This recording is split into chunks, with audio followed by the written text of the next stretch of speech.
اگر جوڑوں میں درد شروع ہو جائے تو زیتون کے تیل میں آدھا چمچ شہد ملا کر مالش کریں، جلد آرام آ جائے گا۔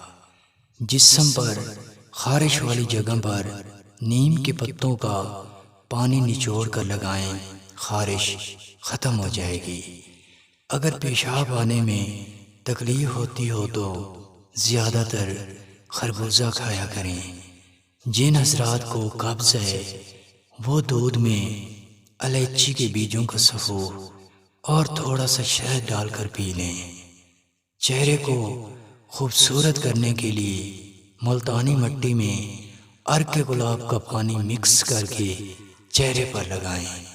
جسم کی جلی ہوئی جگہ پر الویرا جیل لگانے سے جلدی آرام آ جاتا ہے۔